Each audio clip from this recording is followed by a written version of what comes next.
सुअपराह्न विद्यार्थियों, मैं सुमन हिंदी की अध्यापिका आज फिर आपके समक्ष प्रस्तुत हुई हूँ बहुत ही रोचक विषय के साथ। आज हम हिंदी व्याकरण का अध्याय नंबर 17 पढ़ेंगे, जिसका शीर्षक है अव्यय। ये जो हमारा विषय है बच्चों, ये अव्यय के बारे में है। हम सबसे पहले देखेंगे कि अव्यय होते क्या हैं। अव्यय वे शब्द होते हैं बच्चों जिनमें लिंग, वचन, काल आदि के कारण कोई भी परिवर्तन नहीं होता है, वो शब्द अव्यय कहलाएंगे सभी। अब जैसे देखिए, राधा उधर से आई थी, राम और श्याम इधर से आए थे, वह कॉलेज उधर से गया था,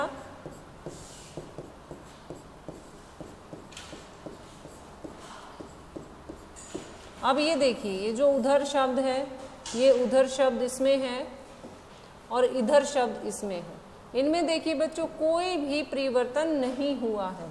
ये अव्यय शब्द हैं। ये कौन से शब्द हैं? ये तीनों ही शब्द जो हैं अव्यय शब्द हैं। और अव्यय शब्द लिंग, वचन, काल आदि के कारण कभी भी परिवर्तन नहीं होता है उनमें, ऐसे के ऐसे वो रहते हैं। ठीक है।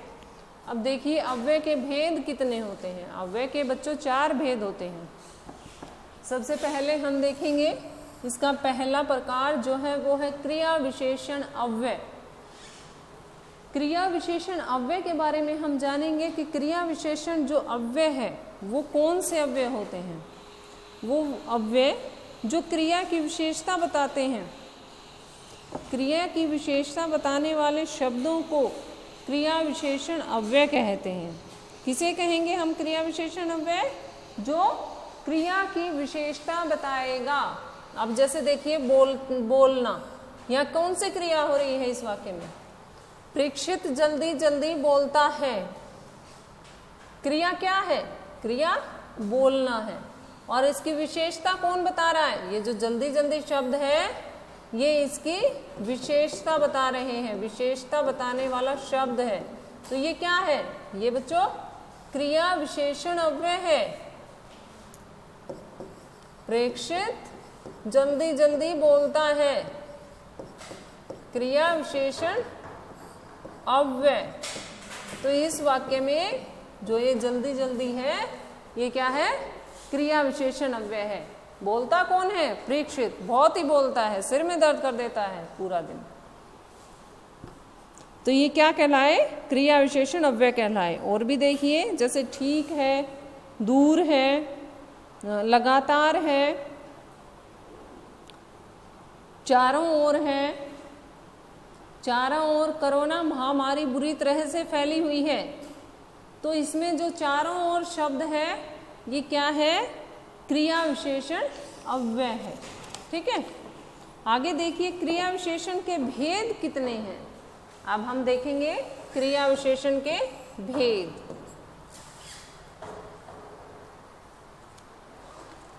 इसके कुछ उदाहरण और देख लेते हैं हम। जैसे ठीक, जल्दी तो जैसे उसमें हो भी गया है हमारा। अचानक,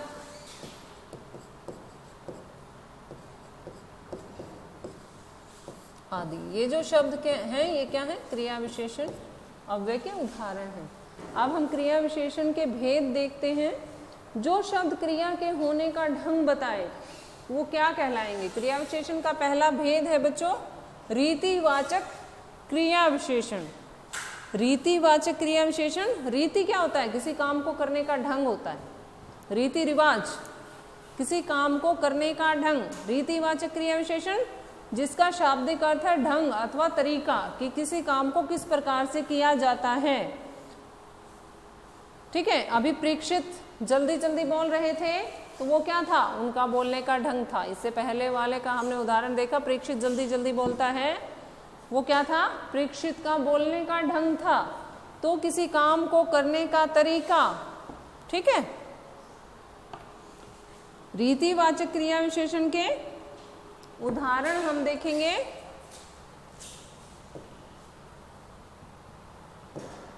इसके कुछ उदाहरण देखिए। शायद, जो शायद शब्द है ये भी रीतिवाचक का, नहीं, मना,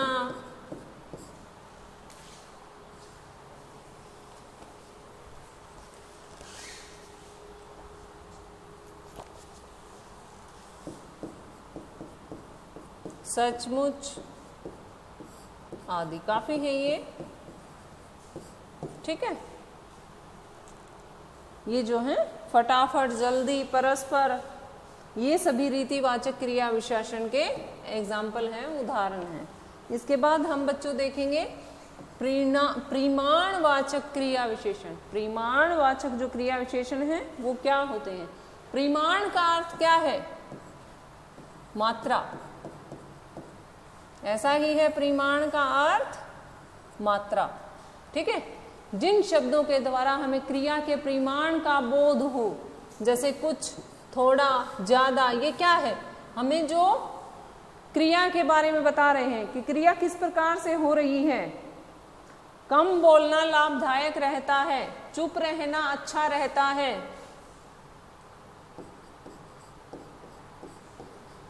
चुप रहना क्या होगा? अच्छा रहेगा। तो ये क्या है? परिमाणवाचक।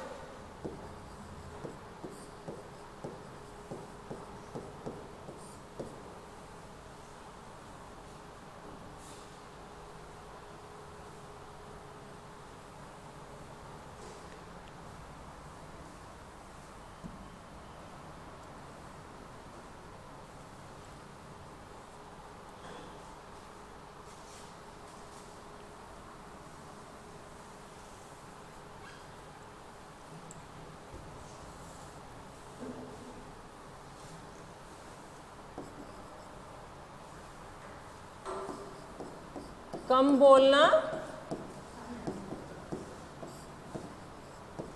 लाभदायक होता है।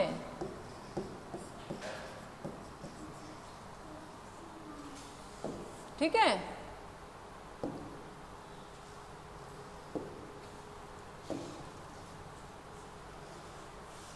ये कुछ शब्द जो है ये यहाँ से आपके चले गए हैं, इनको मैं फिर से ठीक करती हूँ। इसके बाद अगला देखिए बच्चे, परिमाणवाचक के बाद कालवाचक। कालवाचक क्रिया विशेषण ये क्या है? ये वो है, वे शब्द जिनसे क्रिया के, वे शब्द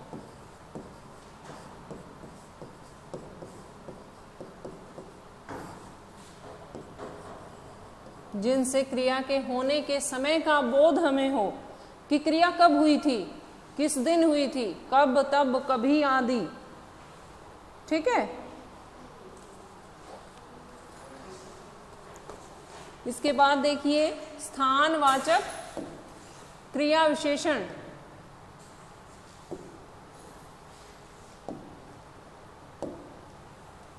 कालवाचक हो गया हमारा। अब हम देखते हैं स्थानवाचक क्रिया विशेषण।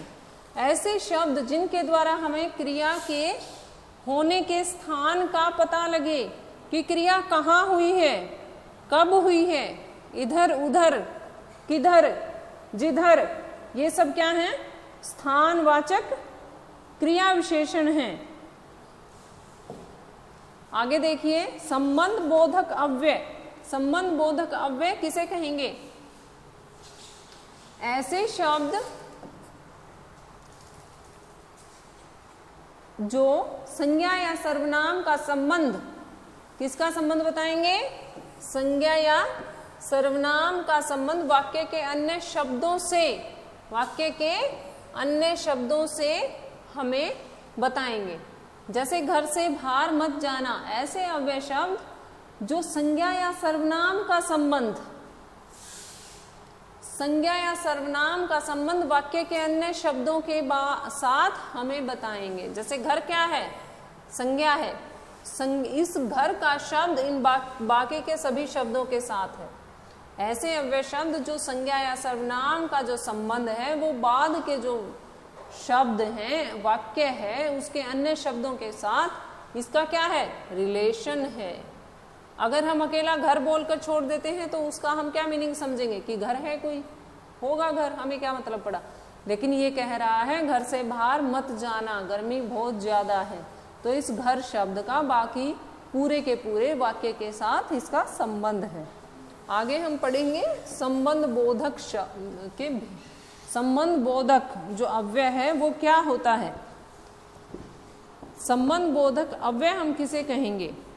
वे अव्यय शब्द जो संज्ञा या सर्वनाम का जो संबंध है वो वाक्य के अन्य शब्दों के साथ बताएं। फिर से सुनेंगे परिभाषा आप एक बार। वे अव्यय शब्द जो संज्ञा या सर्वनाम का संबंध वाक्य के अन्य शब्दों से बताते हैं उन्हें हम संबंध बोधक कहते हैं। किसका संबंध बताएंगे? संज्ञा या सर्वनाम का वाक्य के अन्य शब्दों के साथ हमें जो संबंध बताएं वो संबंध बोधक अव्यय कहलाएंगे।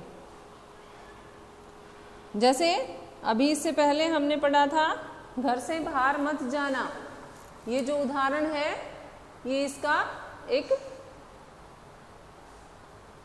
बहुत अच्छा उदाहरण है। घर शब्द जैसे इनके साथ इनका संबंध बता रहा है। अब आगे हम पढ़ेंगे संबंध बोधक के भेद। संबंध बोधक के भेद देखिए बच्चा, सबसे पहला बोध है, सबसे पहला जो इसका भेद है, सॉरी बच्चे, कालवाचक संबंध बोधक अव्यय। कालवाचक जो संबंध बोधक अव्यय है वो क्या होता है? जो समय से संबंधित हो, ठीक है, जो समय से संबंधित, समय से संबंधित। उदाहरण के साथ मैं आपको बताती हूं। समय से संबंधित किस प्रकार से? के पूर्व, के पहले, के बाद में, उसके बाद, उसके पीछे, उसके बाद, ये सब चीजें जो है क्या है? कालवाचक संबंध बोधक अव्यय के उदाहरण हैं। आगे देखिए दूसरा है स्थानवाचक, जो हमें स्थान के बारे में सूचना दे, स्थान से संबंधित।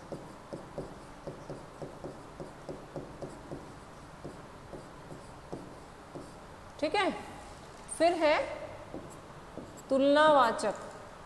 तुलनावाचक में क्या है? जो तुलना करते हुए प्रयोग हो।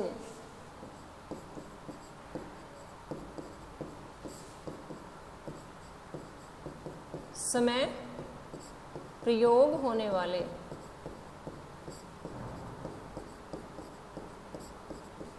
क्या कहलाएंगे? तुलनावाचक संबंध बोधक अव्यय। आगे है साधनवाचक संबंध बोधक अव्यय, जो साधन के रूप में संज्ञा के साथ आए। ठीक है, साधन के रूप में जो प्रयोग हो किसके साथ? संज्ञा के साथ। अगला है विरोध सूचक, जिसका प्रयोग विरोध करते हुए प्रयोग हो। विरोध करते हुए जो प्रयोग हो वो क्या है? विरोध सूचक।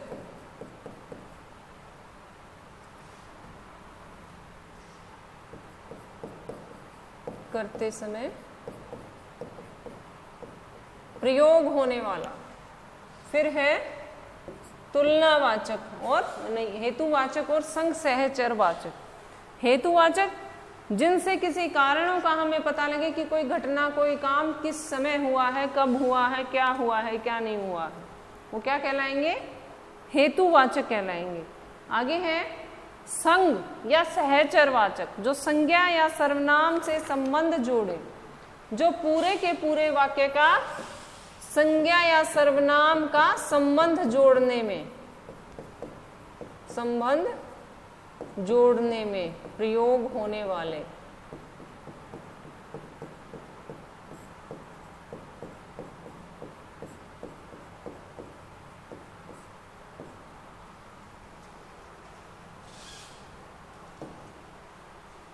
अब देखेंगे बच्चों हम समुच्चय बोधक जो अव्यय है वो कौन से अव्यय होते हैं। समुच्चय बोधक अव्यय वे शब्द जो दो शब्दों, दो वाक्यों अथवा वाक्यांशों को जोड़ने का काम करते हैं। ऐसे शब्द जो दो शब्द, दो वाक्यों अथवा वाक्यांशों को जोड़ने का काम करते हैं, उन्हें संबंध बोधक, समुच्चय बोधक अव्यय कहा जाता है। जैसे और, वह, अथवा, अपितु, किंतु, परंतु, ये जो है ये क्या है, सभी समुच्चय बोधक अव्यय हैं। इसके भेद देखिए बच्चों, समुच्चय बोधक अव्यय के भेद, सबसे पहला भेद है समान अधिकरण समुच्चय बोधक अव्यय। वो कैसे हैं? समान अधिकरण समुच्चय बोधक अव्यय की हम परिभाषा देखेंगे। ऐसे अव्यय जो एक जैसी स्थिति वाले दो या दो से अधिक पदों, वाक्यांशों अथवा वाक्यों को जोड़ते हैं, उन्हें समान अधिकरण समुच्चय बोधक अव्यय कहते हैं। जैसे राम मार्केट गया था और कपड़े खरीद कर लेकर आया, ये क्या है? ये इन दोनों वाक्यों का संबंध बता रहे हैं। दोनों वाक्य अलग अलग हैं, लेकिन जो और शब्द है उससे ये दोनों वाक्य जुड़ गए, दोनों वाक्यों का एक वाक्य बन गया। कैसे बन गया? और से, और शब्द लगने से, और अव्यय लगने से। तो जहां ये जो ये और है, यहाँ पर और शब्द और अव्यय का जो प्रयोग हुआ है वो क्या है? समान अधिकरण समुच्चय बोधक अव्यय है। आगे देखिए, समान अधिकरण समुच्चय बोधक अव्यय क्या है? 4 प्रकार का है। सबसे पहला संयोजक, दूसरा विकल्पक, तीसरा विरोधवाचक और चौथा है परिणामवाचक। अब संयोजक हम देखते हैं क्या होता है। जो दो पदों और वाक्यों में संयोग प्रकट करे, जो दो पदों और वाक्यों को जोड़े, उनका संयोग बने। जैसे राम और श्याम पक्के मित्र हैं, राधा और सीता पक्की दोस्त हैं, पक्की सहेली हैं। ठीक है, आगे देखिए विकल्पक, जो अव्यय दो पदों या वाक्यों में विकल्प प्रकट करे। कैसे? कई बार आपके जो एग्जाम है उनमें क्वेश्चंस आ जाते हैं अथवा देकर, या तो ये करो या ये करो, मतलब उनमें आपको चॉइस मिलती है। आप खुद से चयन कर सकते हैं कि दोनों में से या चारों में से कोई एक करो, कोई दो करो, इस प्रकार से। तो क्या है? ये क्या होता है? विकल्प होता है हमारे पास।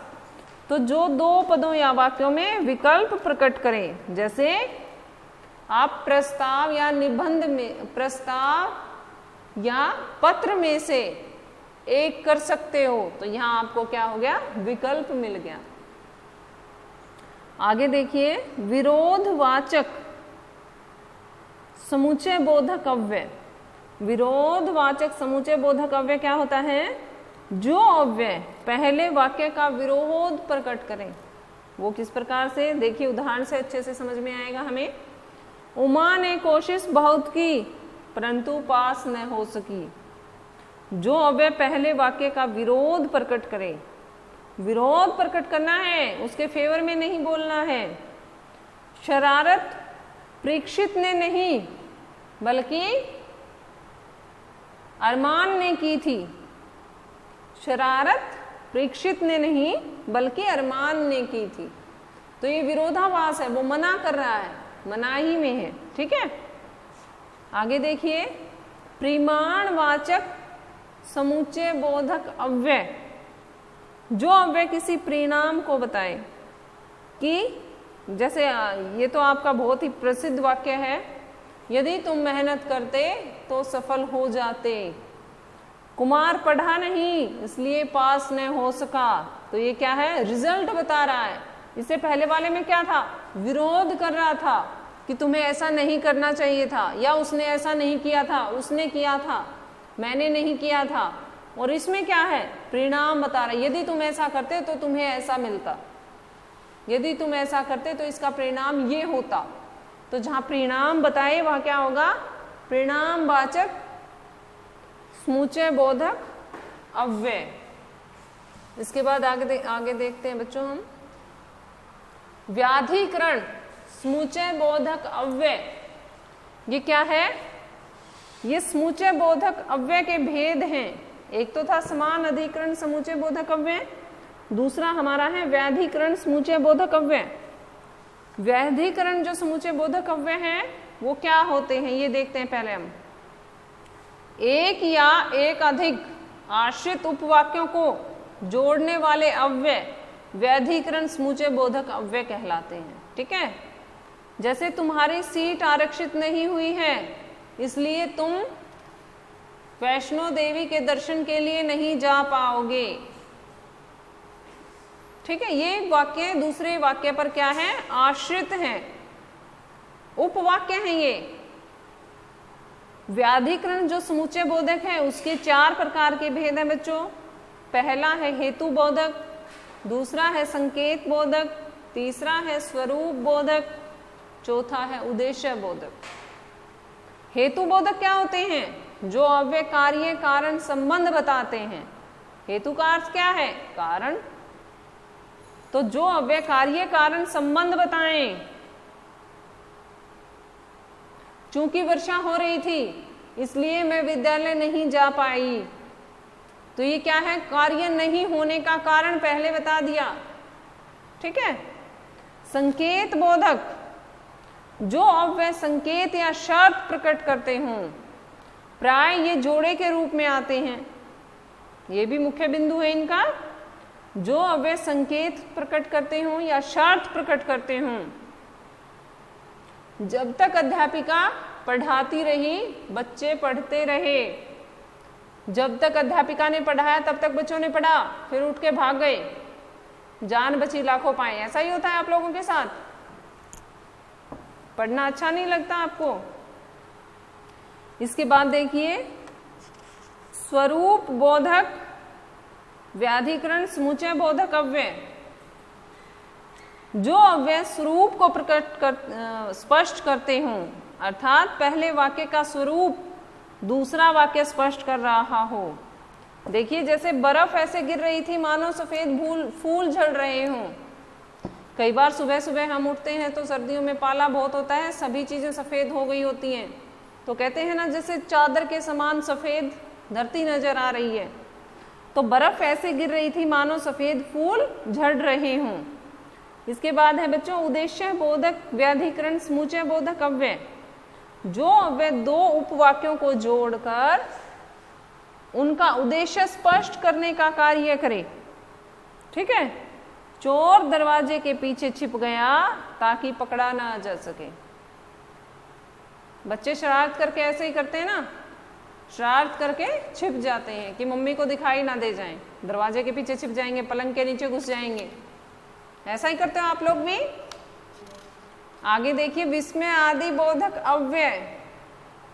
वे शब्द जो आश्चर्य, हर्ष, खुशी, शोक, क्रोध, घृणा, भय, किसी डर के कारण, घृणा के कारण, क्रोध, इन सब आदि भावों का जो बोध करवाते हैं वो क्या कहलाते हैं, विस्मय आदि बोधक। हाय राम 2 बज गए, अभी तक छुट्टी नहीं की मैम ने, तो आपको हैरानी हुई इतना ज्यादा पढ़कर, हैं? तो ये जो हाय राम जो शब्द निकला ये क्या है, विस्मय आदि बोधक सूचक शब्द। ठीक है बच्चों, इसी के साथ हमारा ये जो अध्याय है ये समाप्त होता है। मैं आशा करती हूँ कि आप लोगों को समझ में आया होगा। नहीं समझ में आए तो आप मुझसे व्यक्तिगत नंबर पर या व्हाट्सएप